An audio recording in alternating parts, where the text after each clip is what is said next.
realmente quería poder compartir, ¿cierto? Sobre la segunda venida del Señor Jesús. En estos días Dios me estaba inquietando de que es necesario hablar sobre la segunda venida del Señor Jesucristo. Yo intento no hablar tanto del tema en sí mismo, de cómo va a ser, ¿cierto? Aunque está claro en las Escrituras, porque siempre hay un, como un intento de escudriñar esas cosas, pero que en la gran mayoría de las veces escarba, por querer saber cómo van a ser los últimos tiempos, por querer tener más revelación que otras iglesias, etcétera, etcétera. Porque nos vamos a dar cuenta de que lo que dice la Escritura realmente va en contra de lo que piensa la mayoría de las iglesias. La mayoría, no todas. ¿Por qué? Porque en la gran mayoría de los casos, ¿cierto? Están influenciados por doctrinas de hombres, ¿cierto? Y no quieren soltarlas. Yo creo que es bueno poner este fundamento de cómo va a ser la segunda venida del Señor Jesucristo y ir respondiendo dudas y preguntas. Esto va a ser solamente una introducción.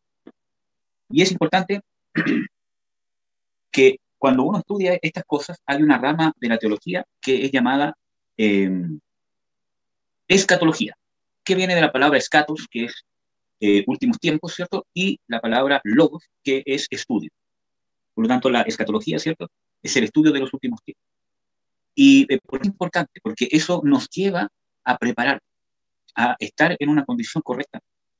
Porque nuestra esperanza, ¿cierto? Es que el Señor Jesucristo establezca su reino, poder heredar la promesa que Él nos ha dado, que es la redención de nuestro cuerpo, ya sea que estemos muertos en la resurrección o que estemos vivos y sea por medio de la transformación. Esa es la esperanza. Y uno de los errores más grandes que hay, ¿cierto?, es equivocarse en las prioridades y en los propósitos. Por eso que yo he intentado ser enfático siempre, ¿cierto?, en entender de que Dios tiene prioridades y de que muchas veces nuestras prioridades, o sea, siempre, son las que se tienen que acomodar a las prioridades de Dios y yo debo descubrir. Entonces, para Dios es más importante la resurrección de los muertos en su segunda venida, la transformación del cuerpo, poder recibir esta redención completa, más importante que el rapto, ¿cierto? El rapto de la iglesia, ¿cierto? Y todo lo demás. Es más importante la resurrección, la transformación, el que el Señor Jesucristo desate la ira de Dios, ¿cierto? Acá en la tierra es más importante que cualquier otra cosa. ¿Cómo uno puede saber de que algo es más importante para Dios? Cuando uno ve en las Escrituras cuántas veces Dios lo menciona, tanto en el Antiguo como en el Nuevo Testamento. Entonces, así uno puede ver, ¿cierto?, qué tema es más importante para Dios. Y hay innumerables pasajes bíblicos, desde el Antiguo Testamento hasta el Nuevo Testamento, que hablan, ¿cierto?, sobre la resurrección de los muertos, sobre la herencia. Dios habla sobre su promesa de la consolación que viene del padecimiento, del sufrimiento, y todo eso se da en la regeneración, en la resurrección. Entonces, también habla de la instauración del reino, de que Jehová será rey, que el Señor Jesucristo será rey, que Él instaurará justicia en todo el mundo, etcétera, etcétera. Innumerables pasajes bíblicos hacen alusión al reino de Dios establecido aquí en la tierra, físicamente, y además, ¿cierto?, hace alusión pero innumerables pasajes bíblicos sobre el día grande y terrible de Jehová, el día de Jehová, aquel día, el día de la ira, el día de la retribución, que son sinónimos, que hacen una indicación del mismo evento o del mismo día, que en realidad ¿cómo se llama? Que no es un día físico, ¿cierto? Sino que habla de un evento, que tiene un inicio y tiene un fin. Entonces, ¿cuál es el primer error que yo considero, ¿cierto?, que uno comete al poder interpretar estos temas o cualquier otro tema? No entender las prioridades de Dios, o no buscar cuáles son las prioridades de Dios y a qué tema Dios le da más importancia. Debemos entender qué es más importante para Dios. Segundo error que se ha cometido en todas las iglesias es, bueno, no en todas, pero en el 80% quizás, ¿cierto? Es el nivel de autoridad, el nivel de revelación que hay en las escrituras. No todos los escritores bíblicos tienen el mismo nivel de revelación, ¿ya? Hay que pensar de que los profetas tienen un nivel de revelación, los apóstoles tienen un nivel de revelación, y hablo de los que están en la Biblia, ¿ya? Y obviamente Jesús tiene un nivel superior de revelación. Entonces, cuando no entendemos eso, ¿cierto?, nuestra columna vertebral se deshace. En cualquier tema, hermano, que ustedes quieran estudiar, cualquier tema, las enseñanzas de Jesús, la forma de ser de Jesús, el ejemplo de Jesús, las palabras de Jesús o las referencias que Jesús hace sobre ese tema son el pilar central de la enseñanza. Y sobre ese pilar yo debo desglosar, ¿cierto?, las otras enseñanzas que son entregadas por apóstoles, por profetas, tanto del Antiguo Testamento como del Nuevo Testamento. Entonces, Jesús es el que nos reveló al Padre. Es a Él a quien el Padre le ha revelado todo, como Él mismo dice. A mí el Padre todo me lo ha revelado. Como oigo, hablo.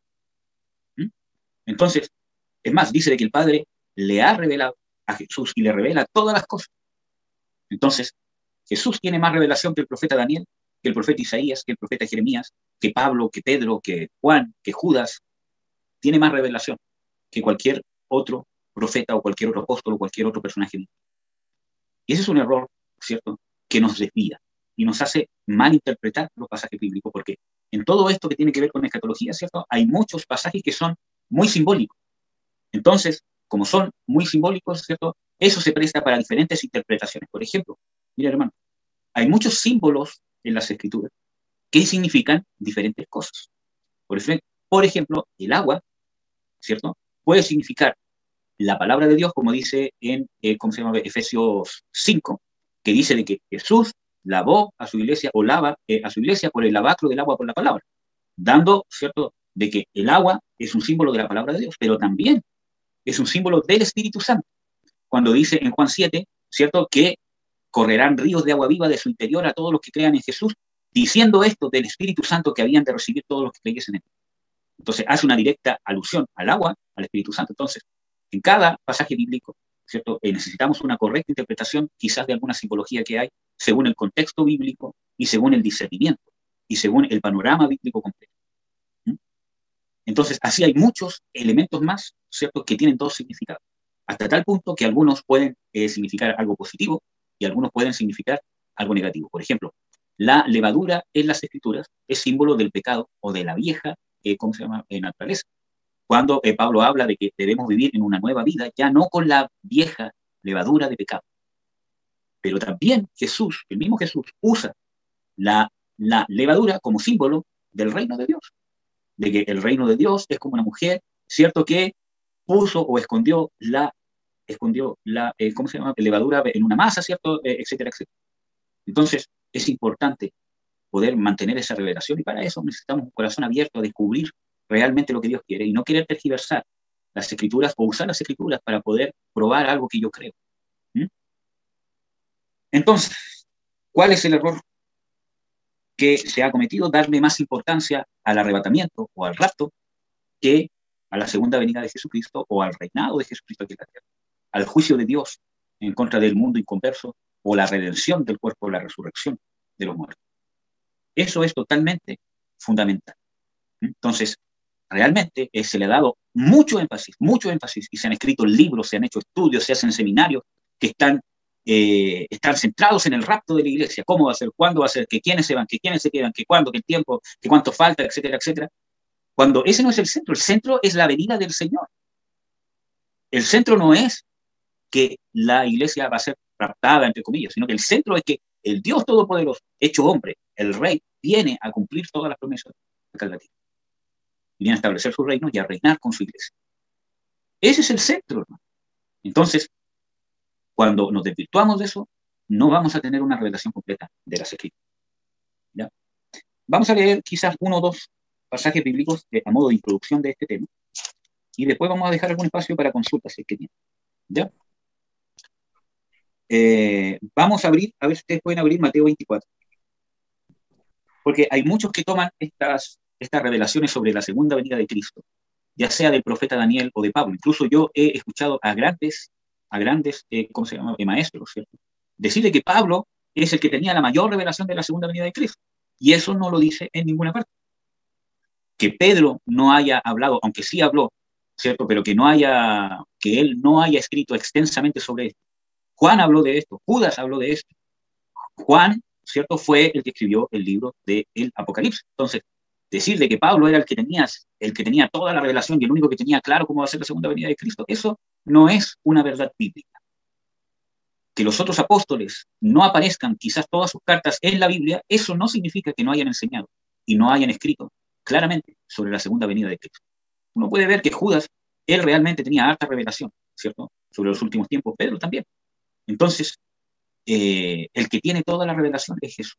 Y Jesús es el único profeta que no tenía el problema, ¿cierto?, que tienen todos los profetas, de trasladar lo que está en el tiempo eterno de Dios, trasladarlo al tiempo cronológico en el orden correcto.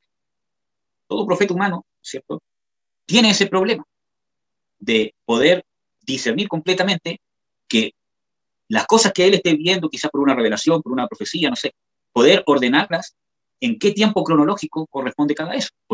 O sea, en qué tiempo cronológico va a corresponder cada una de las cosas que él está viendo, porque Dios vive en un eterno presente. Por eso que Juan, en el Apocalipsis, él vio cosas como si estuviesen, ¿cómo se llama?, ocurriendo en el tiempo presente, pero realmente eran cosas que aún no habían pasado. Y vio cosas que ya habían pasado. Entonces, el único que no tenía ese problema es Jesús. Él sí podía ordenar, ¿cierto?, todo lo que estaba en el tiempo eterno o kairos de Dios, ¿cierto?, al tiempo cronológico humano para poder darlo en un orden exacto, en un orden correcto. Entonces vamos a leer una de las partes donde el Señor Jesucristo habla de la segunda venida, que es Mateo 24. Y vamos a hablar específicamente de su segunda venida. Yo les voy a leer del versículo 4 y espero que ustedes me puedan ir, ¿cómo se llama?, siguiendo esta lectura. Dice, y respondiendo Jesús les dijo, mirad que nadie os engañe, porque vendrán muchos en mi nombre diciendo yo soy el Cristo, y a muchos engañarán. Y oiréis guerras y rumores de guerra. Mirad que no os turbéis, porque es menester que todo esto acontezca, mas aún no es el fin. Porque se levantará nación contra nación, reino contra reino, y habrá pestilencia, hambres y terremotos por todos los lugares. Y todas estas cosas serán principio de dolores. Entonces, ¿cómo se llama este periodo de tiempo que está describiendo el Señor Jesucristo? Principio de dolores, que es el tiempo que estamos viviendo nosotros. A las puertas de otro periodo que se llama la Gran Tribulación. Pero estamos viviendo el tiempo de principio de dolores, donde ciertamente se han estado cumpliendo hace bastantes años atrás, ¿cierto?, quizás un siglo o más incluso, o más quizás, ¿cierto?, estas cosas. ¿Qué más dice? Y aquí viene, ¿cierto?, lo que va a ocurrir con la iglesia en este periodo. Entonces os entregarán para ser afligidos, y os matarán, y seréis aborrecidos de todas las gentes por causa de mi nombre. Aquí está hablando del aborrecimiento que tiene el mundo, el cristianismo, hacia los cristianos, hacia sus valores, hacia sus convicciones, y ya estamos viendo que esto cada vez está tomando más fuerza.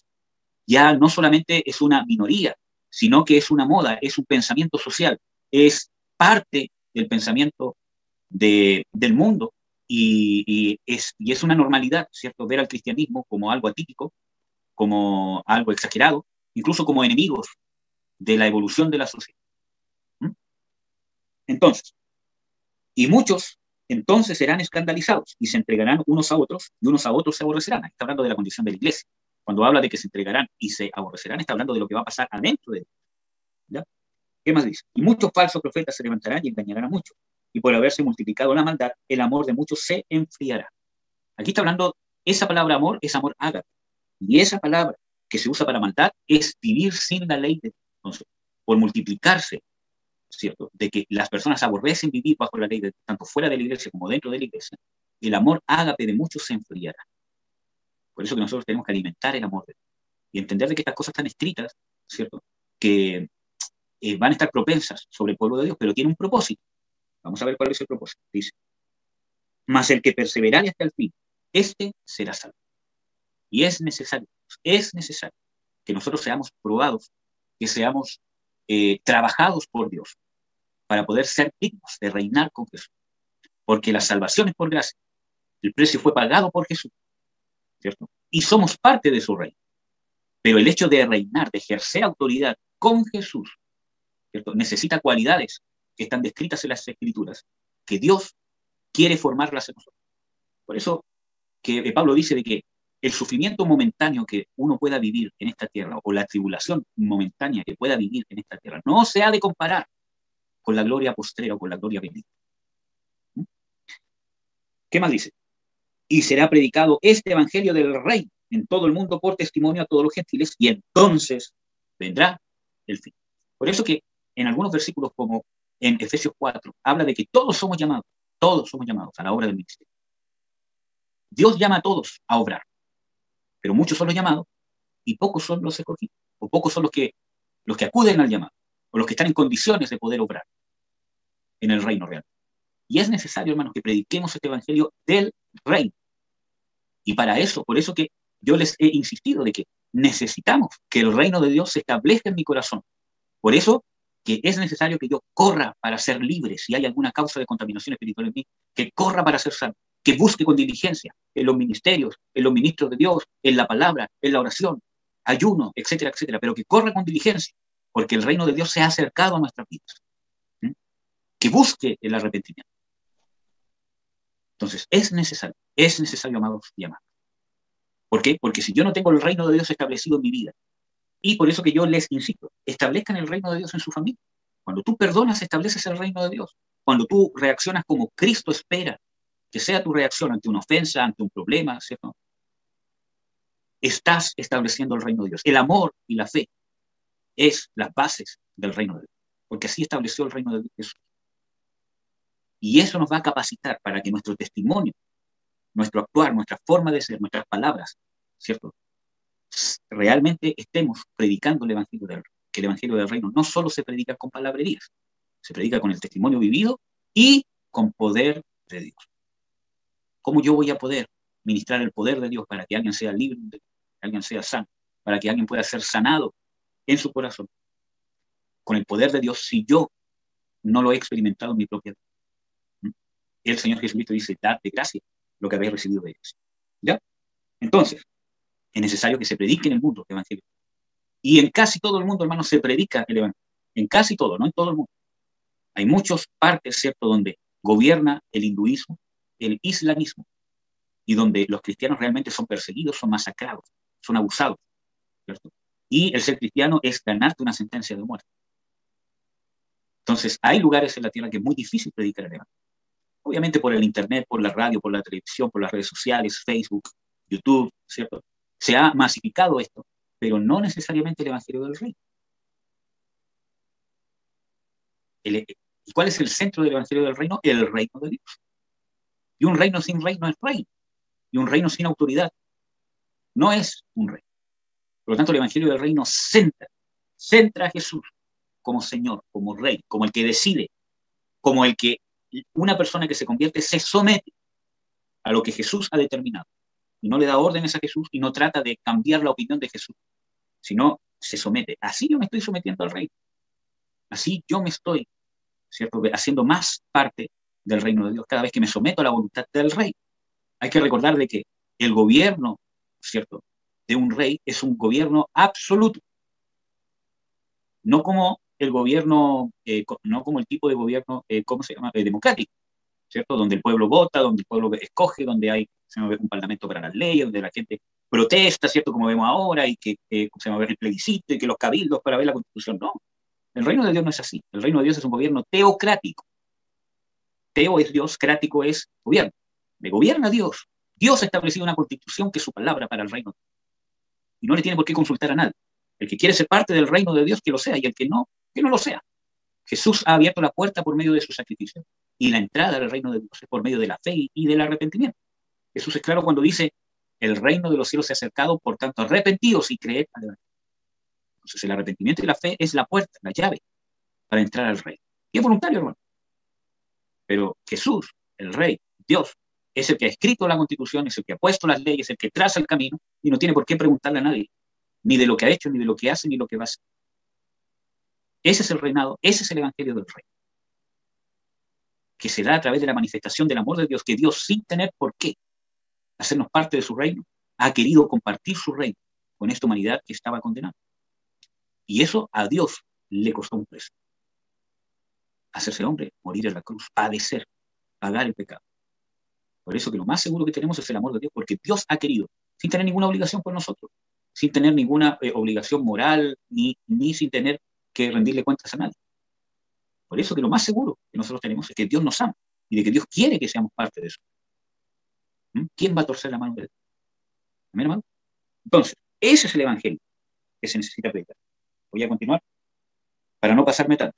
Dice el versículo 15, por tanto, y ojo con esto, por lo tanto, cuando viereis la abominación del asolamiento que fue dicha por Daniel el profeta, que estará en el lugar santo, el que le entienda. Entonces los que están en Judea huyan a los montes, y el que sobre el terrado no descienda a tomar algo de su casa, y el que en el campo no vuelva atrás a tomar sus vestidos.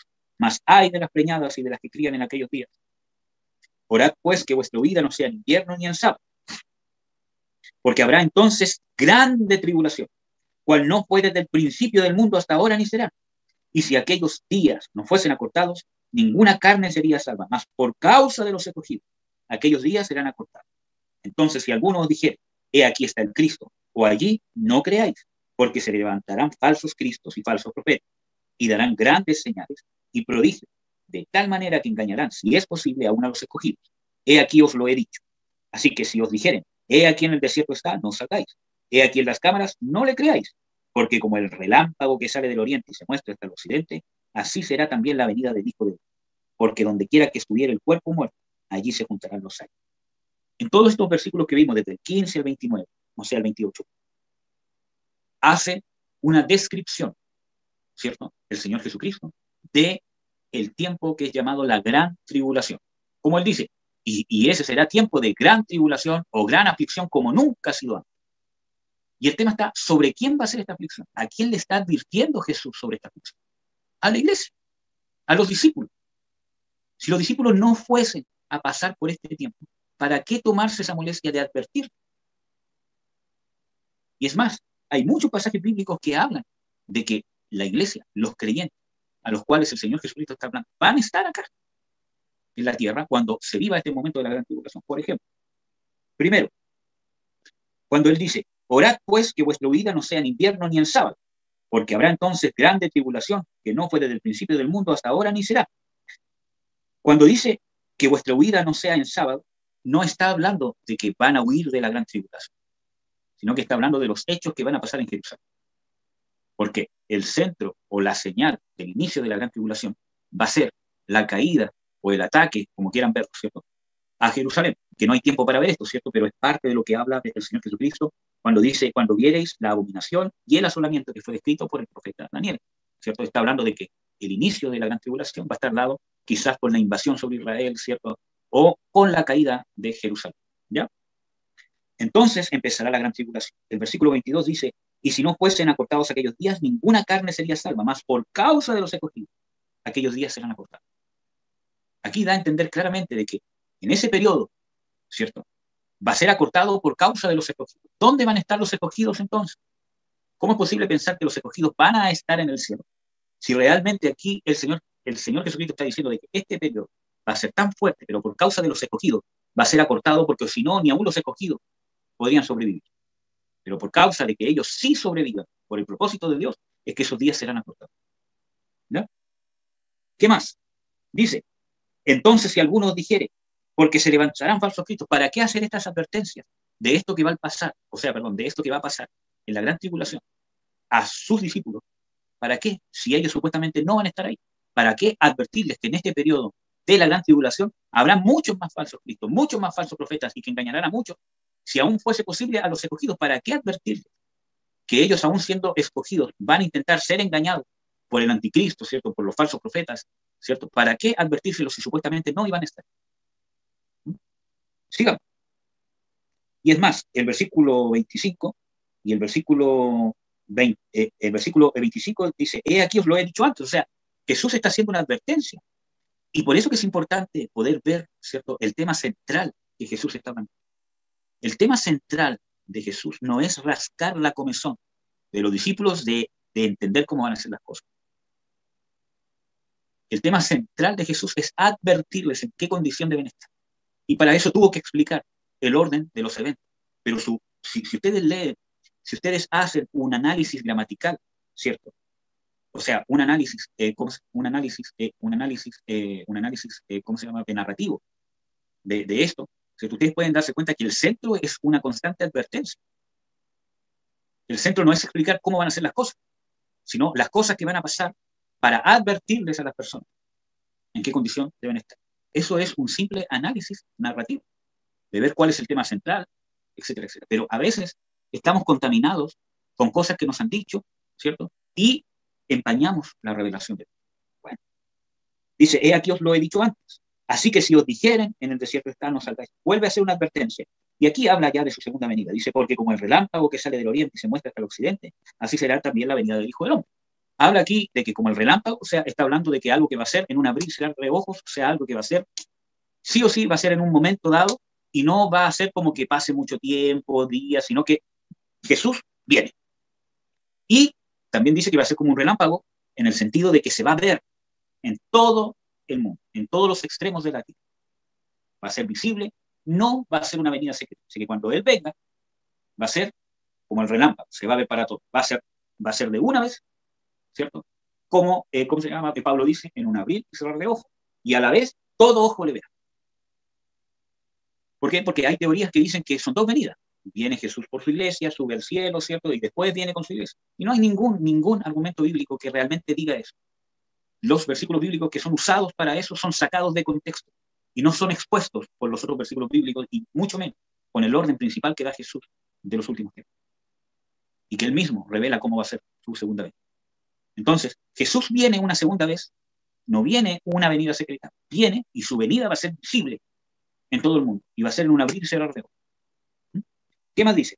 Versículo 29. Y luego, después de la tribulación de aquellos días, el sol se oscurecerá y la luna no dará su lumbre y las estrellas caerán del cielo y las virtudes o los poderes de los cielos serán conmovidos. Y entonces se mostrará la señal del Hijo del Hombre en el cielo y entonces lamentarán todas las tribus de la tierra y verán al Hijo del Hombre que vendrá sobre las nubes del cielo con grande poder y gloria y enviará sus ángeles con gran voz de trompeta y juntarán sus escogidos de los cuatro vientos de un cabo del cielo hasta el otro.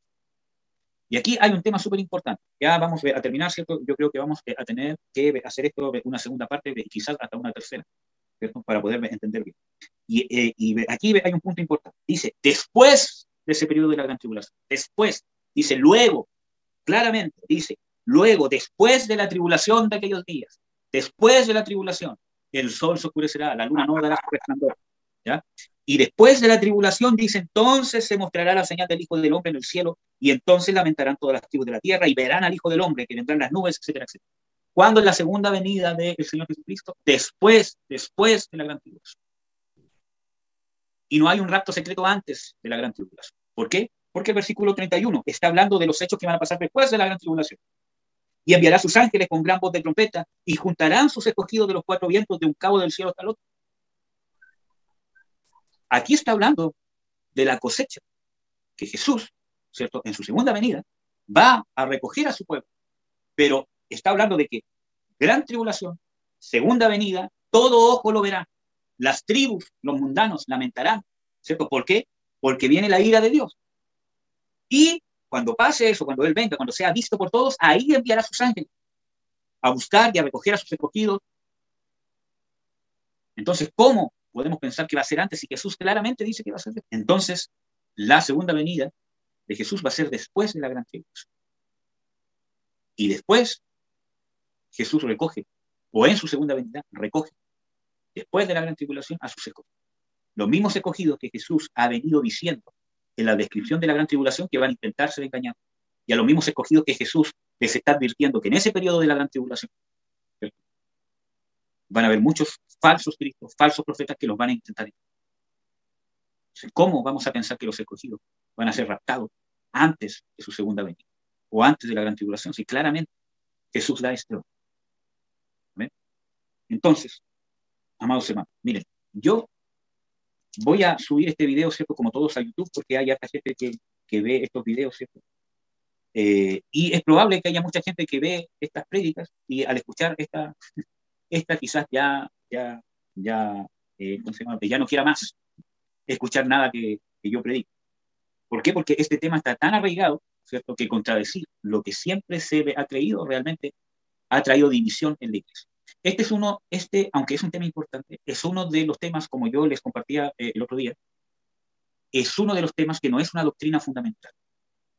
Pero si hay otra iglesia que piensa que el orden de la segunda venida del Señor Jesucristo tiene otro orden, no es como para dividirnos, como para pensar que es una herejía. Es una doctrina que es importante, ¿cierto?, que para mí, porque creo de que esto tiene una directa relación con los escogidos de Dios y con el reino de Jesús y con la preparación para el reino, ¿cierto? Y a la vez creo que es sumamente importante para entender el propósito que Jesús y que Dios tiene, ¿cierto?, al venir aquí a la tierra. Pero no obstante, no es una doctrina fundamental para terminar dividiéndonos como iglesia, ¿cierto? O para rechazar, ¿cierto?, que una persona, aunque tenga este pensamiento diferente, realmente pueda tener unción. ¿Amén, amado? Ya, nosotros tenemos que entender, hermanos, y ahora sí, que es verdad que para terminar, porque voy a hablar como 5 minutos, tenemos que entender, hermanos, que nosotros hemos sido puestos por Dios para la tribulación. En Primera de Tesalonicenses dice claramente, porque uno de los errores que es, ¿cómo se llama?, de lo que vamos a ver el próximo sábado, uno de los errores más graves que se cometen al interpretar los versículos bíblicos sobre esto es confundir el periodo de la gran tribulación, que no es un tema principal para Dios, aunque es nombrado más de una vez en las Escrituras. No, quizás hay 3, 4, 5 versículos bíblicos que hablan específicamente de la gran tribulación en sí mismo, pero hay innumerables pasajes bíblicos que hablan del día grande y terrible de Jehová, el día de la ira. Entonces, uno de los errores más comunes al interpretar, ¿cierto?, la escatología o los últimos tiempos es confundir este periodo de la gran tribulación con el día de la ira o el día grande y terrible de Jehová. Entonces tenemos que entender que son dos cosas diferentes, que es lo que vamos a ver, lo que vamos a probar públicamente el próximo sábado, ¿cierto?, que son 2 días diferentes. El periodo de la gran tribulación tiene un propósito, inicia en cierto evento y termina en cierto evento, y el día de la ira inicia en cierto evento y, bueno, en realidad en las Escrituras no hay ciencia cierta en qué tiempo termina, ¿ya?, pero tiene un inicio y tiene una duración, y tiene un propósito diferente al de la gran tribulación. Cuando no entendemos eso, confundimos muchos pasajes bíblicos que están hablando del día de la ira y creemos que están hablando de la gran tribulación. O algunos que están hablando de la gran tribulación y realmente están hablando del día de la ira. Son 2 eventos diferentes. Entonces, en Primera de Tesalonicenses, ¿qué dice, amado? Dice lo siguiente. Déjeme buscar el pasaje bíblico específico. Primera de Tesalonicenses 3:3. Para que nadie se conmueva por estas tribulaciones, que vosotros sabéis que nosotros somos puestos para esto. ¿Para qué somos puestos?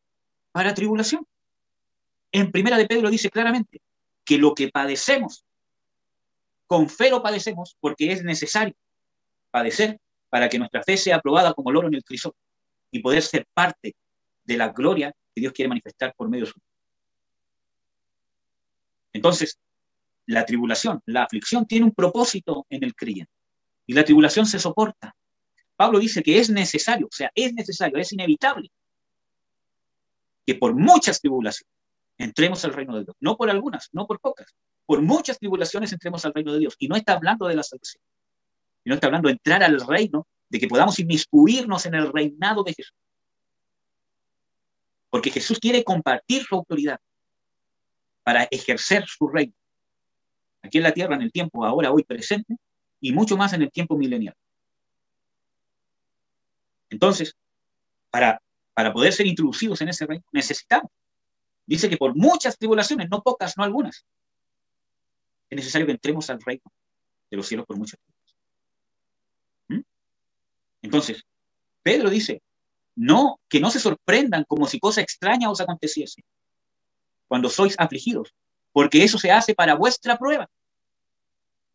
Entonces, la tribulación es para el reino de Dios y produce prueba, forma, depura, saca las impurezas, saca lo malo, establece lo que Dios quiere establecer en el corazón del hombre. No obstante, en el mismo Primera de Tesalonicenses, dice el versículo 5, o sea, el capítulo 5, versículo 9, porque no nos ha puesto Dios para ira, sino para alcanzar salvación por nuestro Señor Jesucristo. Entonces vemos aquí una aparente contradicción. En el capítulo 3, en el versículo 3, dice de que somos puestos para tribulación, o puestos para aflicción. Y en el 5:9 dice de que no somos puestos para ira, porque la ira y la tribulación son cosas diferentes. La tribulación no es un descargo de la ira de Dios. La tribulación, ¿cierto?, es una prueba de Dios, que nos sustenta Dios por medio de su amor, por medio de la fe, para formarnos, porque Dios sabe, ¿cierto? Dios sabe el valor que tiene la eternidad más que nada, y sabe que una aflicción momentánea en esta vida tan corta que vive el ser humano. Como dice el Salmo de que el hombre como la hierba son sus días. Un día estuvo, el otro ya no estuvo. Así es para Dios toda nuestra vida, vivir 100 años, 120 o más. Es como un soplo, comparado con su eternidad. Entonces, Dios sabe de que una aflicción en esta vida, por muy grande que sea, no se ha de comparar con el beneficio que va a traer en la eternidad. Por eso que la Biblia nos exhorta a poner la vista en Jesús, poner la vista en las cosas de arriba. Y así se crea la fe. Mirar, buscar mirar lo que Dios ve.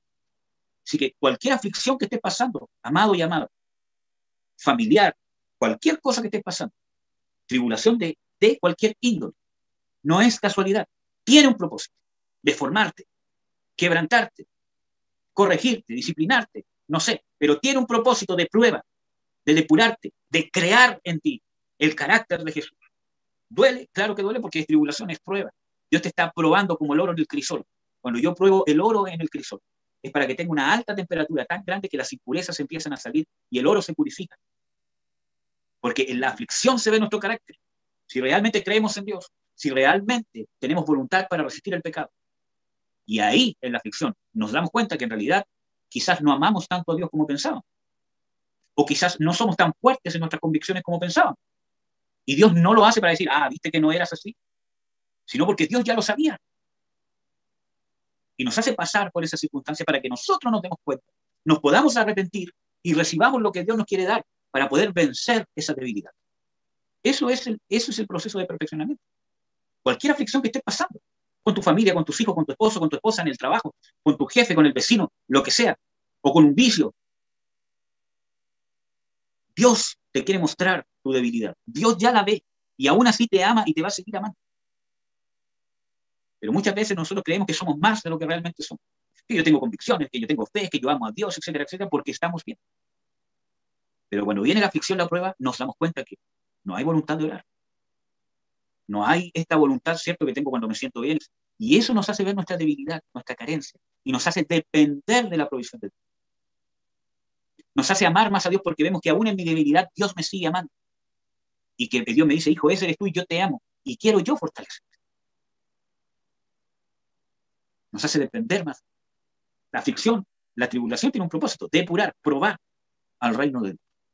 O sea, al pueblo de Dios. Entonces, ese es el propósito de las tribulaciones. Pero la ira, dice ahí que no somos puestos para ira. Y en Romanos 5 dice de que por causa del sacrificio de Jesucristo hemos sido salvos de la ira. ¿Cuánto más si siendo ya justificados seremos salvos de la ira? Entonces, la tribulación no tiene nada que ver con la ira de Dios. La ira de Dios es juicio y no es para el pueblo de Dios. Y es clara la Biblia. Innumerables pasajes. Ya les he nombrado 2 por lo menos. Pero hay innumerables pasajes bíblicos que hablan de que la ira no es para el pueblo de Dios, y mucho menos para los que han sido redimidos por la sangre de Jesucristo. La ira es juicio. La ira es castigo. No es prueba, no es formación. Es simplemente castigo, una recompensa, ¿cierto? Una retribución, una condena, que no es para el pueblo de Dios porque nosotros hemos sido redimidos. La prueba tiene el propósito de formar. Está en la soberanía de Dios. Está bajo el control de Dios. Dios no está enojado con nosotros en la prueba y en las aflicciones. Dios nos está amando, nos está formando, nos está dando de su eternidad. Pero la ira, que no es para el pueblo de Dios, como vemos aquí que dice que no hemos sido puestos para ira, o en Romanos 5, ¿cierto?, que dice que cuanto más, si hemos sido justificados, seremos salvos de la ira, ¿cierto? La ira es para las personas que nunca quisieron convertirse a Dios y que aborrecieron a Dios, lo rechazaron y son enemigos de Dios. Entonces ven que tienen propósitos diferentes. ¿Cómo van a hacer lo mismo? Nosotros no somos puestos para ira y la ira de Dios no va a caer sobre nosotros. Ahora, ¿cómo nosotros vamos a ser salvos de la ira? Ese es un tema también que vamos a hablar. ¿Cómo va a ser eso en la práctica? ¿Ya? Que tampoco va a ser en un rapto secreto, sino que tiene otra versión bíblica, por decirlo así. Entonces, amados, es necesario, por muchas tribulaciones, que entremos al reino de Dios. Somos puestos para eso.